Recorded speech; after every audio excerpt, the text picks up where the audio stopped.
Good morning Saharsa. मैं हूं फरहा और आप देख रहे हैं सहरसा नाउ। आज 12 दिसंबर दिन शुक्रवार। रुक करते हैं बड़ी खबरों की ओर। सहरसा में स्वास्थ्य, पंचायती राज और सहकारिता विभाग की समीक्षा बैठक आयोजित हुई।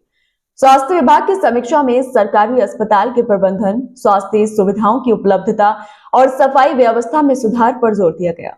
पंचायती राज विभाग को वित्त आयोग की राशि के नियमानुसार तेजी से व्यय सुनिश्चित करने और पीजीआर के निर्देशों का एक सप्ताह में पालन करने का निर्देश मिला। सहकारिता विभाग को धान अधिप्राप्ति लक्ष्य पूरा करने हेतु ठोस कार्रवाई करने के निर्देश दिए गए।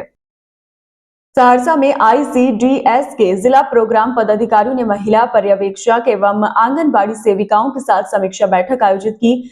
बैठक में प्रधानमंत्री मातृ वंदना योजना और राष्ट्रीय पोषण मिशन के तहत पोषण ट्रैकर पर 100% डेटा अपलोड और टेक होम राशन का वितरण केवल FRS के माध्यम से करने का निर्देश दिया गया। अति कुपोषित बच्चों के आंकड़ों की सही प्रविष्टि सुनिश्चित करने, गलत प्रविष्टि करने वाली सेविकाओं पर कार्रवाई और नियमित अनुश्रवण करने के लिए सभी अधिकारियों को भी निर्देशित किया गया। सहरसा जिले के बनवा इटहरी में सोनवर्षा के नवनिर्वाचित विधायक रत्नेश साधक का सुगमा ठाकुर बाड़ी मंदिर प्रांगण में भव्य नागरिक अभिनंदन किया गया। लगातार चौथी बार जीत के बाद पहली बार क्षेत्र आगमन पर ग्रामीणों ने पाग, चादर और माला पहनाकर स्वागत किया। कार्यक्रम में समाज सेवियों व पदाधिकारियों ने उनके सरल स्वभाव और विकासवादी सोच की प्रशंसा की। विधायक ने जनता का आभार व्यक्त करते हुए क्षेत्र के समग्र विकास का आश्वासन दिया और शोकाकुल 2 परिवारों से मुलाकात भी की। सहरसा जिले के सलखुआ प्रखंड में गुरुवार को डीएम दीपेश कुमार और नवनिर्वाचित विधायक संजय सिंह ने विकास योजनाओं की समीक्षा बैठक की। दोनों अधिकारियों ने योजना लाभ अंतिम व्यक्ति तक पहुंचाने का निर्देश दिया। बैठक के बाद सलखुआ में नवनिर्मित जीविका भवन का उद्घाटन और चानन पंचायत में बनने वाले जीविका दीदी हाट का शिलान्यास किया गया। उन्होंने जीविका पुस्तकालय, मनरेगा पार्क तथा पूर्वी कोसी तटबंध स्थित स्लुइस गेट का निरीक्षण कर आवश्यक निर्देश दिए। सहरसा पुलिस ने 3 दिसंबर को डीबी रोड पर हुई लूट का सफल उद्भेदन कर एक आरोपी श्याम मलिक को गिरफ्तार किया। कार्तिक प्रसाद निराला से बैग और मोबाइल लूटे जाने के मामले में तकनीकी जांच और सीसीटीवी फुटेज से आरोपी की पहचान हुई। गिरफ्तार अभियुक्त ने अन्य साथियों के साथ अपराध करने की स्वीकारोक्ति की। उसके कब्जे से देसी कट्टा, जिंदा कारतूस और वादी के दस्तावेज व सामान बरामद हुआ। अन्य आरोपियों की गिरफ्तारी के लिए छापेमारी जारी है।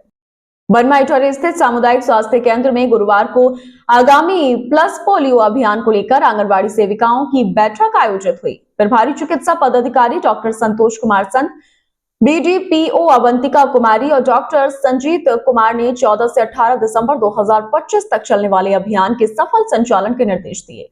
अधिकारियों ने 5 वर्ष तक के सभी बच्चों को पोलियो खुराक सुनिश्चित करने पर जोर दिया। अभियान के लिए 38 घर घर दल, 13 पर्यवेक्षक और 7 ट्रांजिट दल बनाए गए हैं। बैठक में स्वास्थ्य व ICDS कर्मी मौजूद रहे। सौर बाजार प्रखंड के नगर पंचायत क्षेत्र में रामपुर गोट से वार्ड नंबर 9 कंचनपुर स्लेट जाने वाली मुख्य सड़क को ट्रैक्टर चालक की मनमानी से गंभीर रूप से क्षतिग्रस्त कर दिया गया है। स्थानीय लोगों के अनुसार चालक ने अपनी सुविधा के लिए सड़क तोड़ दी, जिससे आम जनता के लिए आवागमन मुश्किल हो गया है। सड़क पर बड़े गड्ढे बनने से दुर्घटना का खतरा लगातार बना रहता है और वाहन चालकों को भी भारी परेशानी का सामना करना पड़ रहा है। सौर बाजार मुख्य बाजार से CHC सौर बाजार जाने वाला मुख्य सड़क मार्ग कई महीनों से जर्जर स्थिति में बना हुआ है। खराब सड़क के कारण एम्बुलेंस और अन्य वाहनों को अस्पताल पहुंचने में भारी मुश्किल होती है। स्थानीय लोगों के अनुसार कई बार ई-रिक्शा भी पलट चुका है, जिससे मरीजों की परेशानी बढ़ जाती है। यह CHC जाने का एकमात्र मार्ग होने के कारण हमेशा दुर्घटना का भय बना रहता है। समय पर मरम्मत नहीं हुई तो स्थिति और भी गंभीर हो सकती है। सहरसा जिले के बनवा इटहरी प्रखंड के सामुदायिक स्वास्थ्य केंद्र में मौसम बदलने के बाद OPD में मरीजों की भीड़ बढ़ गई है। खांसी, बुखार, सिरदर्द, वायरल फीवर, गले के इन्फेक्शन और एलर्जी के मामलों में तेजी आई है। चिकित्सक डॉक्टर संजीत कुमार ने बताया कि तापमान में उतार चढ़ाव से बच्चे और बुजुर्ग अधिक प्रभावित हो रहे हैं। उन्होंने सलाह दी कि लोग ठंडी हवा से बचें, गुनगुना पानी पिएं, पौष्टिक भोजन करें और साफ सफाई रखें। किसी भी लक्षण पर मनमानी दवा न लेकर तुरंत जांच कराएं।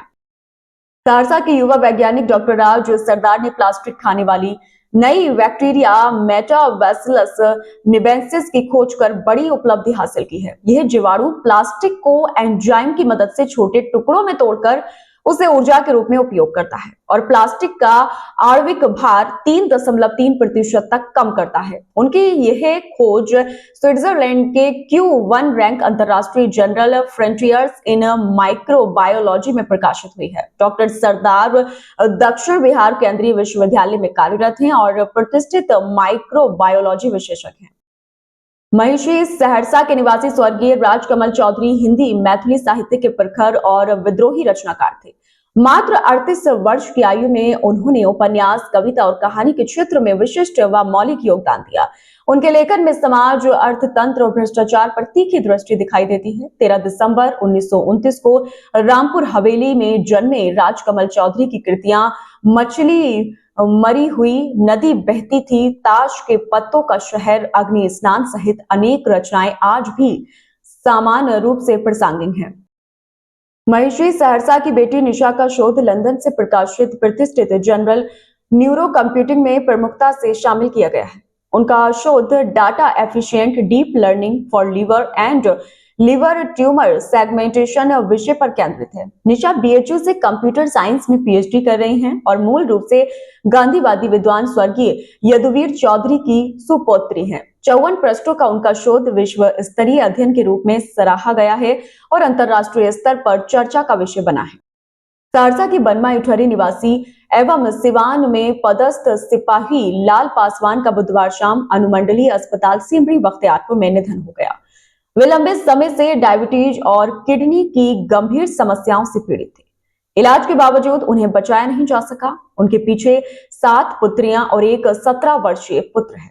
पिता के निधन के बाद परिवार आर्थिक और मानसिक संकट में है। खासकर छोटे बच्चों और परिवार की जिम्मेदारी पुत्र के कंधों पर आ गई है। अभी के लिए इतना ही। सहरसा की तमाम खबरों के साथ बने रहने के लिए देखते रहिए सहरसा नाउ। और अगर आप यूट्यूब के माध्यम से देख रहे हैं तो चैनल को सब्सक्राइब करना और फेसबुक के माध्यम से देख रहे हैं तो फॉलो करना ना भूलें। धन्यवाद।